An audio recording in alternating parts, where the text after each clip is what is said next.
"Your sister doesn't want you there," my mother texted. My father followed up, "Don't show up, don't make this about you." 3 weeks later, the bank called me. "My name is Priya.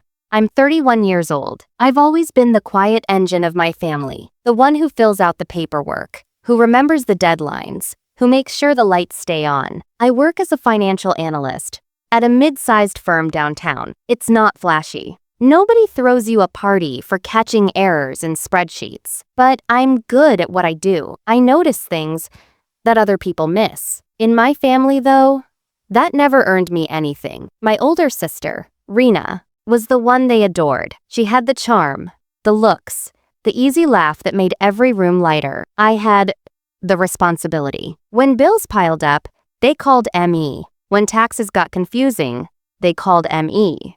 When someone needed to drive 4 hours to sort out a property dispute, guess who got the call? But when it came to love, to attention, to pride, that always went to Rena. I wasn't bitter about it. Not at first. I told myself, that's just how families work. Some people shine, and some people hold the ladder. But even the person holding the ladder has a breaking point. I wasn't the beautiful one. I wasn't the celebrated one. But I was the one who knew where the money went. If you've ever been the person your family uses but never appreciates, if you've been the one they call for help but never call for dinner, this story is going to feel familiar. You're not invisible. You just haven't been seen by the right people yet. Subscribe to this channel because this is where overlooked people finally get heard. Drop a like, click that hype button, and if you've ever been shut out of a family moment you deserve to be part of, share this. It was a Tuesday afternoon in March when the text came through. I was sitting at my desk, eating a sandwich, reviewing quarterly reports. My phone buzzed. Mom. I opened the message, expecting something ordinary, maybe a grocery list or a question about insurance. Instead, I read the words 3 times before they sank in. Rena's wedding is in 2 weeks. We think it's best if you don't come. She wants the day to be stress-free, and your presence might cause tension. Please respect her wishes. I put down my sandwich. I couldn't feel my fingers. Then, a second message. This time, from my father. Don't show up. Don't make this about you. We're asking nicely. Asking nicely. Like disinviting your own daughter from her sister's wedding is something you can do politely. I sat there for 10 minutes, staring at the screen. The office hummed around me. Keyboards clicking, someone laughing in the break room. And I was sitting there, being told I wasn't welcome at my own sister's wedding. I called my mother that evening. Mom, what is this about? What tension? What did I do? She sighed, like I was being exhausting. Priya, you always make everything complicated. Rena doesn't want any drama. The guest list is tight. You understand? The guest list is tight? I'm her sister. You're her sister who always has something to say, something to correct. She doesn't need that energy on her big day. I tried calling Rena. She didn't pick up. She didn't text back. She didn't even leave me on read. She just blocked me. I found out later from a cousin that the wedding had 200 guests. 200. But there wasn't room for me. The wedding happened on a Saturday. I know because I saw the photos. Everyone posted them. My aunts, my cousins, my parents, even people I barely recognized. Rena in a red and gold lehenga, laughing, surrounded by family. My mother, beaming beside her. My father, giving a toast. There were flower walls, and a live band, and a dessert table that stretched the length of the venue. It was lavish. And I wasn't in a single photo. Not one. Because I wasn't there. I sat in my apartment that night, eating leftover pasta from a container, scrolling through pictures of a celebration I was erased from. That was the night. Something broke inside me. Not dramatically, quietly, like a wire pulled too tight that finally snaps. I didn't cry. I didn't scream. I just closed my phone and sat in the silence. The first betrayal was the wedding, but the ones that followed were sharper. 2 days after the ceremony, my aunt called me, not to check on me, to lecture me. Your mother told me you refused to come to Rena's wedding, that you threw a fit and said horrible things. How could you do that to your own sister? That's not what happened, I said. Your mother wouldn't lie, Priya. But she did. She absolutely did. The second betrayal came from Rena herself. She unblocked me, just long enough to send one message. Thanks for not ruining my day. Maybe now you understand that not everything is about you. I read it 4 times. Each time it stung more. The third betrayal was quieter, but it cut the deepest. My father, who I'd helped with his taxes every year for the past decade, who I'd loaned money to twice, who I'd driven to doctor's appointments when nobody else would. He posted a photo with Rena and her new husband, with the caption, "My whole family, together at last." My whole family, and I wasn't in it. After that, I stopped reaching out. I stopped explaining. I stopped trying to fit into a space that was built without me. Instead, I started looking. Because something about that wedding didn't add up. The venue, the decorations, the sheer scale of it. My parents weren't wealthy. They lived in a modest house, drove older cars, and complained about grocery prices every single week. So where did the money come from? For a wedding that easily costs 6 figures. I'm a financial analyst. Numbers are my language. And the numbers weren't making sense. Here's what most people don't know about me. I've been managing pieces of my family's finances since I was 23. Not officially, not with a title.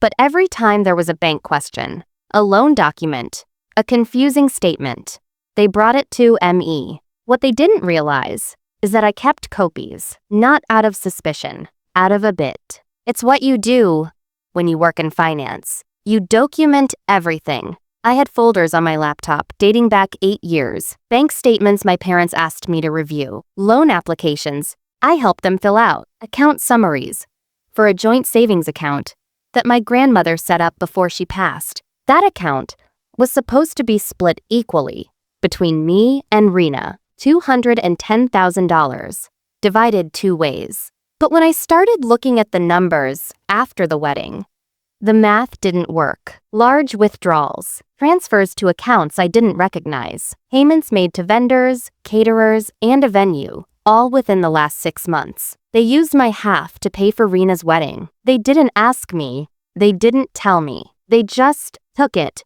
And they thought because I was shut out, I'd never find out. What they forgot is that I'm the one who taught them how to use online banking in the first place. I didn't react right away. I sat with what I found for 3 full days. I checked every number twice. I cross-referenced dates, receipts, and transfer records. And when I was certain, I made a phone call, not to my parents, not to Rena, to a man named Gerald Whitmore.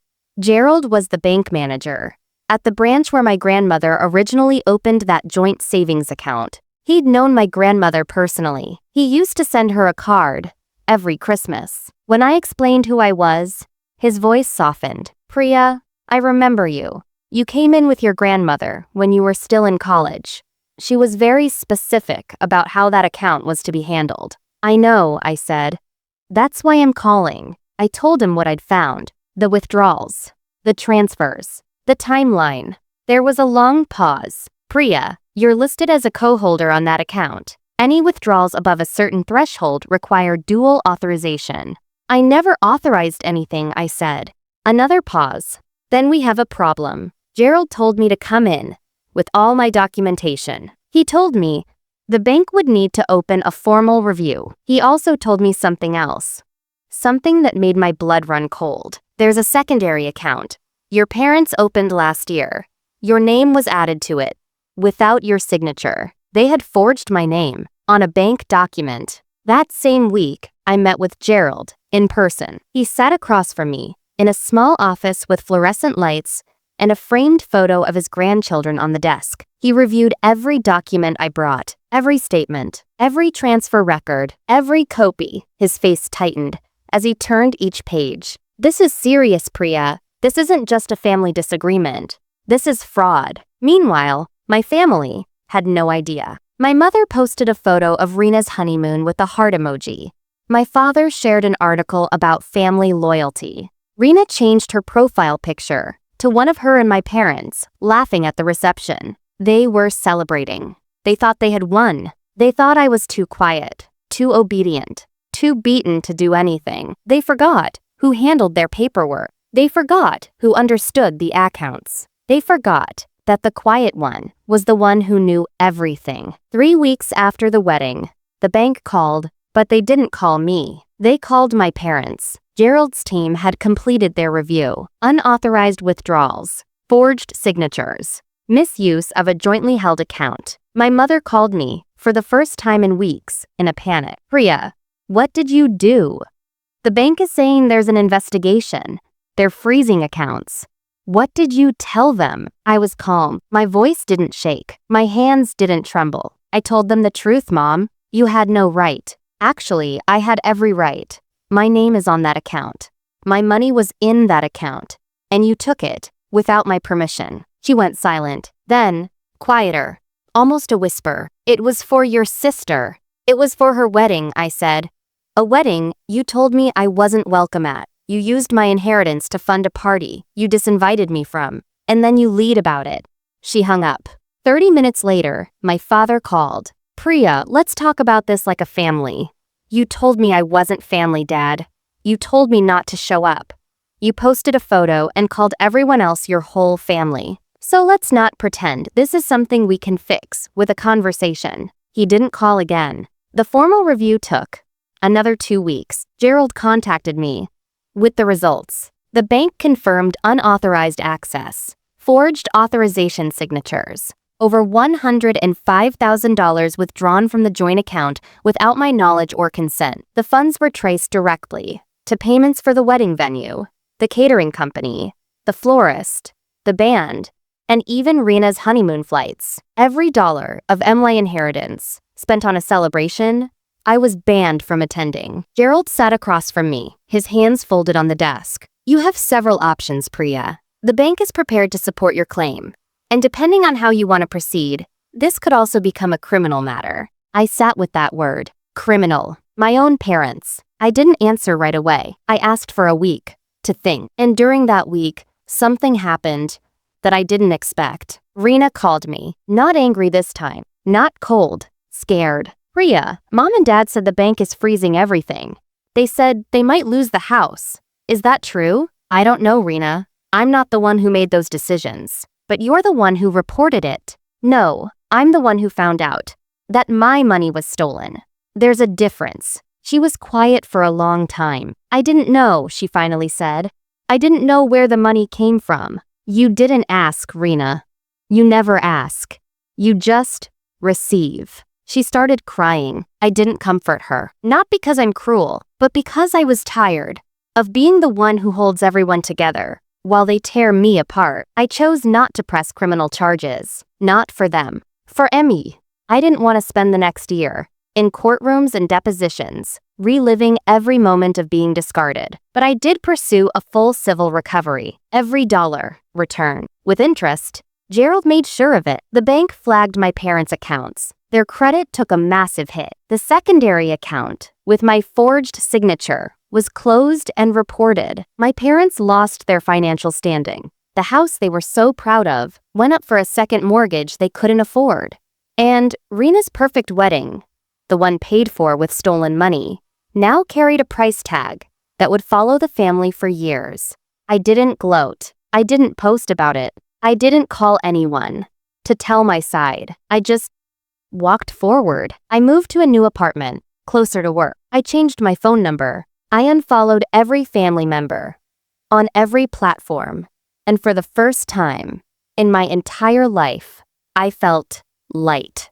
Not happy exactly, but unburdened, like setting down a suitcase I'd been carrying since childhood that was never mine to carry. They told me I wasn't family. They told me not to show up. They told me I didn't belong. But I was the one who kept the records. I was the one who knew the numbers. And when the truth came out, I was the one still standing. I don't need their approval. I don't need their love, if love means being used and discarded. I just needed to know my own worth. And now, I finally do. If this story hit you somewhere deep, I want you to know that your pain is valid. Being shut out by family isn't something you just get over. Being stolen from by the people who raised you leave scars that don't show on the surface. But you are not what they made you feel. If you've ever been excluded from something that mattered, or discovered that family was taking from you behind your back,